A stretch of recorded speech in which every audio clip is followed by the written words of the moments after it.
যোৰহাট লোকসভা সমষ্টিৰ অন্তৰ্গত নাজিৰা বিধানসভা সমষ্টিৰ বিভিন্ন প্ৰান্তত আজি নিৰ্বাচনী প্ৰচাৰ চলাব ভাৰতীয় জাতীয় কংগ্ৰেছৰ যোৰহাট লোকসভা সমষ্টিৰ প্ৰাৰ্থী গৌৰৱ গগৈ। নিৰ্বাচন প্ৰচাৰ চলাবলৈ আহি নাজিৰা মেছাগৰ মাধৱ মন্দিৰত আশীষ গ্ৰহণ কৰিলে ভাৰতীয় জাতীয় কংগ্ৰেছৰ যোৰহাট লোকসভা সমষ্টিৰ প্ৰাৰ্থী গৌৰৱ গগৈয়ে। ইয়াৰ উপৰিও নাজিৰাৰ মেছাগৰ কোঁৱৰ বৰসভাত অংশ লয় কংগ্ৰেছৰ যোৰহাট লোকসভা সমষ্টিৰ প্ৰাৰ্থী গৌৰৱ গগৈয়ে। ইয়াৰ পিছত বাইক ৰেলীৰে গৌৰৱ গগৈক ৰাওনা হয় মাদুৰী নাট্য মন্দিৰত অনুষ্ঠিত হ'বলগীয়া নিৰ্বাচনী প্ৰচাৰ সভালৈ। দেখিছোঁ যে আজি যদি আমাৰ অসমৰ ভিতৰতে কওক বা সমগ্ৰ ভাৰত ভিতৰতে কওক, গণতান্ত্ৰিক আৰু লোকতান্ত্ৰিক মূল্যৰ ওপৰত বিজেপি এটা প্ৰহাৰ কৰি আছে। আৰু মই ভাবোঁ যদি দেশৰ ভিতৰত গণতন্ত্ৰই জীয়াই নাথাকে, যদি দেশৰ ভিতৰত লোকতন্ত্ৰ জীয়াই নাথাকে, তেতিয়া সাধাৰণ মানুহৰ উন্নয়ন হোৱাটো যথেষ্ট জটিল। উন্নয়ন হ'ব, কিন্তু আটাইতকৈ ধনী মানুহৰ উন্নয়ন হ'ব, তেওঁলোকে আৰু ধনী হ'ব। কিন্তু সাধাৰণ শ্ৰেণীৰ মানুহে যদি বাস্তৱভাৱে নিজৰ নৈতিক অধিকাৰ বিচাৰে, নিজৰ বাস্তৱিক উন্নয়ন হোৱাটো বিচাৰে, তেতিয়া গণতন্ত্ৰই জীয়াই ৰাখিব লাগিব। আৰু গণতন্ত্ৰত প্ৰতিবাদী কণ্ঠ শুনাটো যথেষ্ট শক্তিশালী।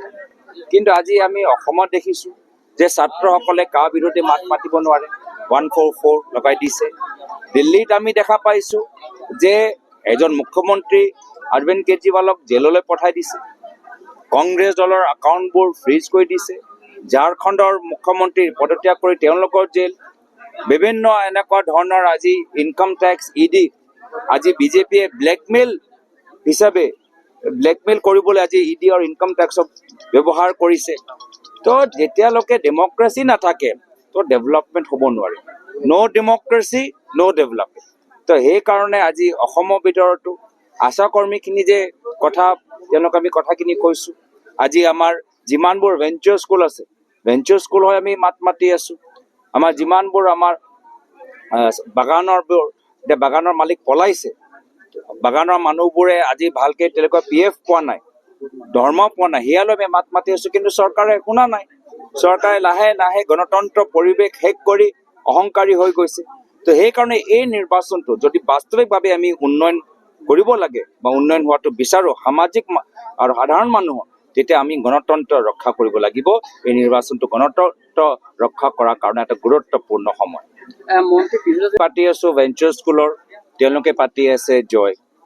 আমি পাতি আছোঁ যে আমাৰ শিক্ষকসকল আজি আত্মহত্যা কৰিবলৈ বাধ্য, এইখিনি কথা তেওঁলোকে নকয়।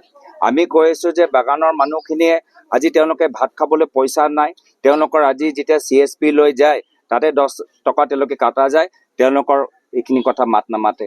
আমি কৈ আছোঁ যে আমি প্ৰথম যেতিয়া আমাৰ এলায়েন্সৰ চৰকাৰ গঠন হ'ব, আমি প্ৰথম মিটিঙতে আমি আইন বাতিল কৰিম, তেওঁলোকে এইখিনি কথা পতা নাই। আমি কৈছোঁ যে আমি এইখন চৰকাৰ এতিয়া লাহে লাহে চৰকাৰী কলেজ বন্ধ কৰিবলৈ আহিছে, এইখিনি কথা তেওঁলোকে পতা নাই। তো আমি বাস্তৱিক মাটিৰ লগত জড়িত হৈ থকা কথাখিনি পাতি আছোঁ আৰু সেইকাৰণে ৰাইজে আমাক জিকাব। শিৱসাগৰৰ পৰা ফাৰান লস্কৰৰ প্ৰতিবেদন, টকচেক 24 ইণ্ডিয়া।